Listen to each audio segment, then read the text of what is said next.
The rain wasn't just falling. It was attacking the windshield of my car with an aggressive, relentless fury. I was driving east on Interstate 10, cutting through the heart of the Louisiana swamplands, trying to beat a massive storm system that had swallowed the Gulf Coast. By 11 p.m., the visibility had dropped to near zero, the headlights illuminating nothing but a solid sheet of gray water and the occasional flash of lightning reflecting off the flooded asphalt. The radio emergency broadcast had just advised all drivers to pull over immediately due to flash flooding. I saw the flickering, waterlogged neon sign of the Cypress Rest Motel looming out of the darkness like a lighthouse for the damned. It was a dilapidated, single-story L-shaped building surrounded by towering, moss-draped cypress trees that looked like they were trying to drag the motel back into the swamp. I didn't care about the peeling paint or the empty parking lot. I just needed a dry place to wait out the night. The front office smelled of stale cigarettes, damp earth, and cheap pine cleaner. An elderly clerk with a lazy eye and a name tag that read Vernon slid a heavy brass key across the scratched linoleum counter. He charged me $40 cash, didn't ask for my ID, and pointed a crooked finger toward the far end of the building. "Room 112, he muttered, his voice gravelly and uninterested. "Park right outside your door. The ice machine is broken, and don't drink the tap water unless you boil it first." I grabbed the key, sprinted through the deluge, and wrestled the swollen wooden door of room 112 open, desperate to escape the biting wind. The room was exactly what $40 bought you in the middle of a swamp. The carpet was a sticky, dark green. The floral bedspread looked like it hadn't been washed since the 90s, and the only light came from a flickering bedside lamp with a crooked shade. But it was dry, and the heavy thrum of the window AC unit drowned out the worst of the thunder. I tossed my duffel bag onto the mattress and took off my soaked jacket. That's when I noticed the connecting door. It was situated halfway down the right wall, a standard hollow-core white door meant to join room 112 to room 114 for large families traveling together. I have always hated connecting doors in cheap motels. The gap at the bottom lets in too much light, and the thin wood does nothing to block the noise of whoever is renting the space next to you. Out of pure habit, I walked over and tried the brass doorknob. It was locked tight. I took a quick hot shower, trying to wash the tension of the treacherous drive off my muscles, and collapsed onto the lumpy mattress. I turned off the bedside lamp, plunging the room into darkness, save for the occasional flash of lightning slicing through the gap in the blackout curtains. I was hovering right on the edge of sleep when I heard it. It was faint at first, barely audible over the hum of the air conditioner and the drumming rain. It was the sound of weeping. A soft, muffled, desperate sobbing coming directly from the other side of the connecting door. I lay perfectly still, my eyes wide open in the dark, listening. The crying wasn't the sound of someone watching a sad movie or having a quiet argument. It was a visceral, choked sound of pure terror. I slowly sat up, the springs of the old mattress groaning under my weight. I swung my legs over the edge of the bed and crept toward the connecting door, my bare feet silent on the damp carpet. I knelt down, pressing my ear against the cold, painted wood. The weeping stopped instantly, as if the person on the other side knew I was listening. A heavy, suffocating silence hung between the two rooms. Then, the shadow blocking the thin strip of light under the door shifted. I heard the faint rustle of paper against the carpet. A small, crumpled piece of hotel stationery was slowly pushed beneath the door, sliding over the threshold and coming to a stop just inches from my feet. I picked it up, my hands trembling as I unfolded it in the dim light of the next lightning flash. Written in frantic, jagged pencil strokes were 5 words. "Help me. He's coming back." I stared at the crumpled note in my hand, the pencil marks barely legible in the flashes of lightning. "Help me. He's coming back." My heart hammered against my ribs. The instinct to flee was overwhelming. To grab my keys, jump in my car, and take my chances on the flooded highway. But the raw terror in those scrawled words held me squarely in the room. If someone was being held captive next door, and I left them, their blood would be on my hands. I couldn't just knock on the door. If the he mentioned in the note was in there, I might escalate the situation or get myself killed. I needed authority. I needed Vernon.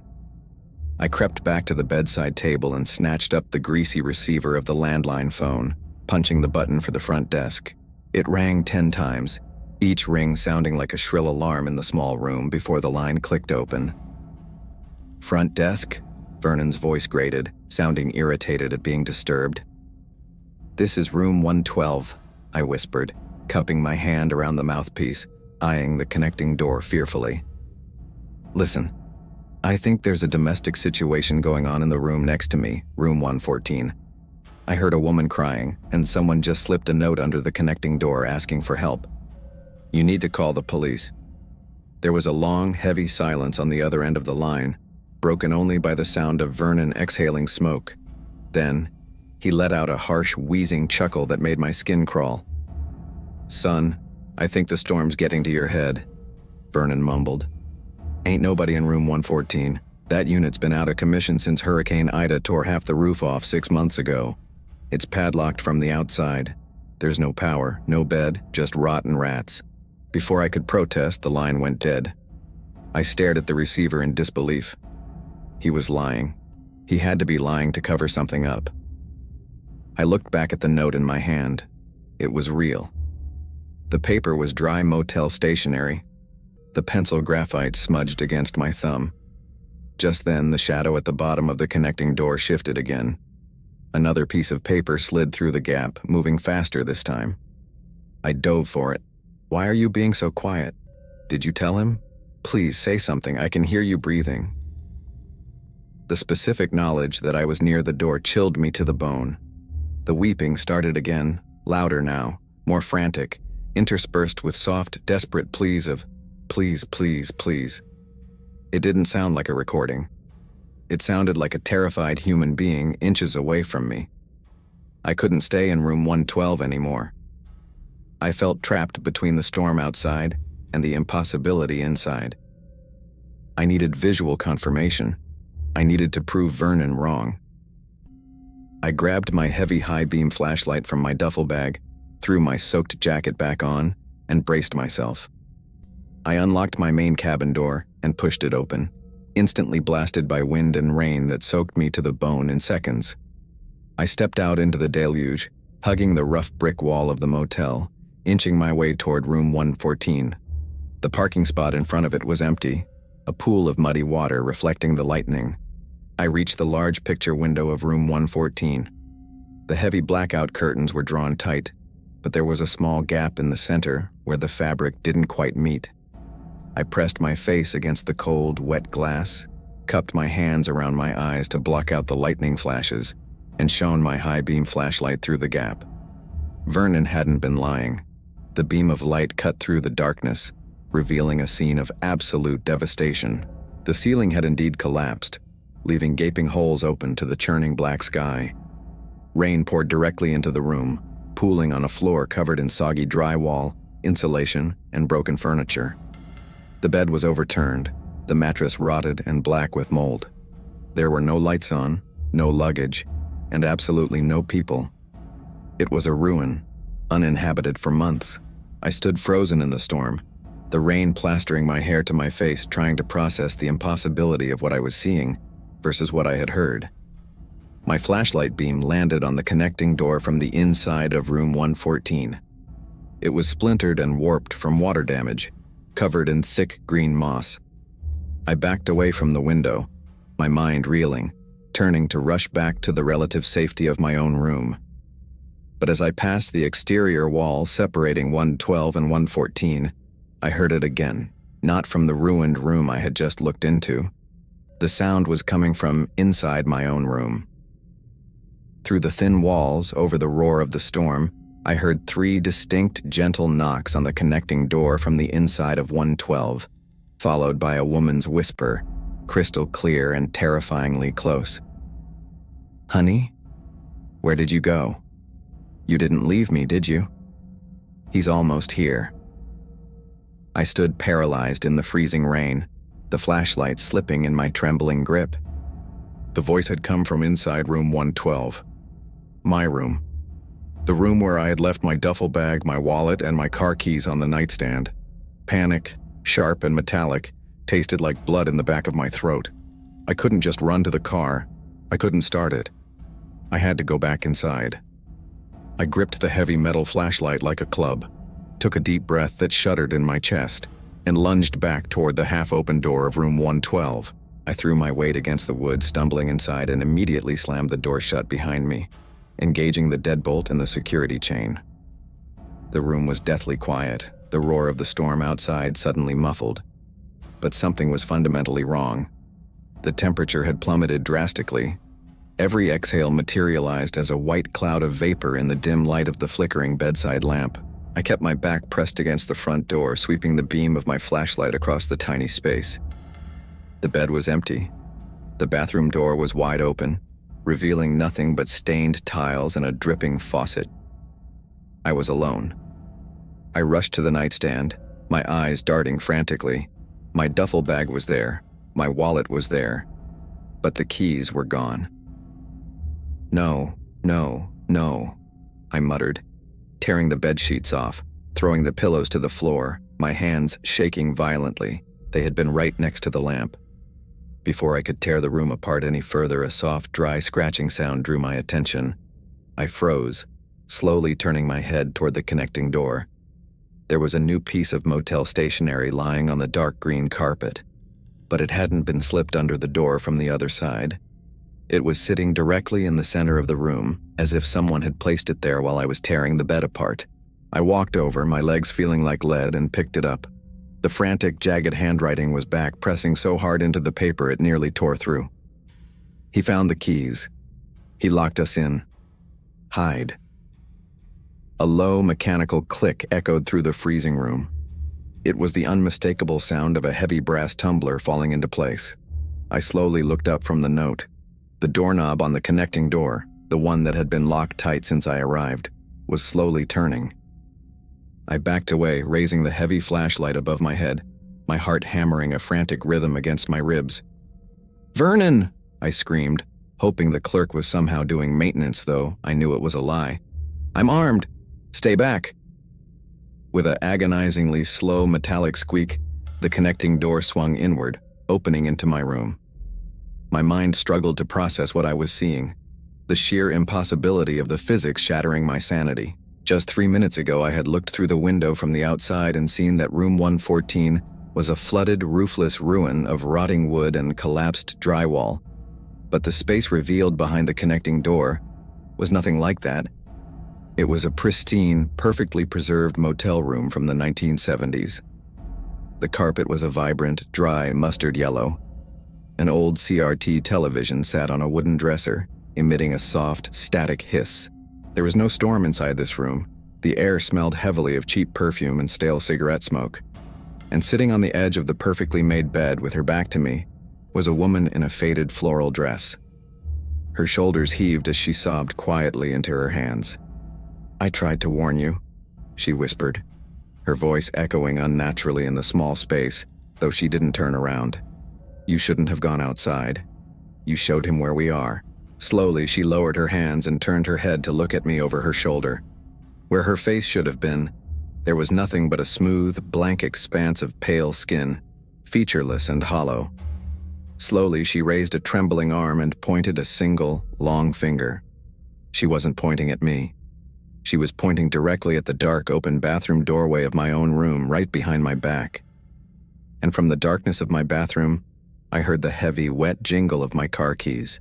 The sharp metallic jingle of my car keys echoing from the pitch-black bathroom of my own room froze the blood in my veins. The faceless woman in the impossible 1970s room behind me let out a high, piercing wail that vibrated in my teeth, a sound of pure, helpless terror. I spun around, my boots slipping on the damp carpet, and aimed the heavy beam of my flashlight directly into the open bathroom doorway. Standing inside the small tiled space, dripping black, foul-smelling swamp water onto the linoleum, was a towering mass of a man. He wore a heavy, rubberized yellow rain slicker, the hood pulled low, obscuring his face in absolute, impenetrable shadow. In his right hand, he gripped the wooden handle of a rusted, heavy-headed splitting maul. In his left, dangling from a thick, leather-clad finger, were my car keys. He smelled like stagnant water, rotting meat, and wet copper. He didn't speak. He didn't hesitate. The massive figure lunged out of the bathroom with terrifying speed, the heavy maul swinging in a brutal horizontal arc aimed straight at my chest. I threw myself to the floor, feeling the rush of displaced air as the rusted blade sailed inches over my head and embedded itself deep into the drywall with a sickening crunch. Adrenaline, raw and explosive, bypassed my conscious brain entirely. I didn't try to fight a losing battle. I swung the heavy metal base of my high-beam flashlight upward with every ounce of strength I had, smashing it directly into the hand holding my keys. I heard the satisfying crunch of breaking bone. The figure let out a guttural wet roar, his grip failing as the keys hit the carpet with a dull clatter. I scrambled on my hands and knees, snatching the keys, and threw myself toward the front door. My hands were slick with cold sweat as I desperately fumbled with the security chain and the deadbolt, while behind me, the massive man yanked his weapon free from the wall, raining plaster dust down onto the bed. I ripped the door open and hurled myself out into the raging storm, not looking back. The wind howled, driving the rain sideways like needles against my face. I sprinted to my car, my boots sliding in the mud of the flooded parking lot. I jammed the key into the lock, threw the door open, and dove into the driver's seat, slamming my hand down on the lock button just as the heavy blade of the maul slammed into the metal of my trunk, rocking the entire chassis. I twisted the ignition. The engine roared to life. I threw the car into reverse and slammed my foot on the gas, the tires screaming and smoking against the wet pavement as they fought for traction. The car fishtailed wildly, tearing away from room 112. As I sped toward the flooded exit of the lot, I glanced in my rearview mirror. A flash of lightning illuminated the motel one last time. The neon sign was completely dark. The front office was boarded up. The entire L-shaped building looked abandoned, overgrown with creeping vines, the roof sagging and half collapsed. There was no light in room 112. There was no man in a yellow slicker. It was just a rotting husk of a building being swallowed by the Louisiana swamp. I drove blindly for 2 hours, my knuckles white on the steering wheel, until I reached a brightly lit, crowded truck stop on the outskirts of Baton Rouge. Shaking uncontrollably, I drank black coffee until the sun finally breached the horizon, painting the storm clouds a bruised purple. When I finally called the state troopers and gave them the mile marker, their response chilled me to the bone. They told me the Cypress Rest Motel had been condemned and abandoned since the late 1990s, completely shut down after a string of horrific, unsolved disappearances, travelers who checked in during heavy storms and were never seen again. The lead investigator had been a man named Vernon, who later went missing in the surrounding swamps himself. They told me my experience was a hallucination brought on by highway hypnosis and storm fatigue. They told me I had simply trespassed on a dangerous, rotting property. I almost believed them. I desperately wanted to believe them. But when I finally walked back to my car to finish the drive home, I reached into the pocket of my damp jacket to grab my chapstick. My fingers brushed against a piece of dry, folded paper. I pulled it out, my hands trembling all over again. It was a piece of yellowed motel stationery, completely dry despite the storm. Written in that same frantic, jagged pencil were 3 words that ensure I will never, ever sleep in a room with a connecting door again. He followed you.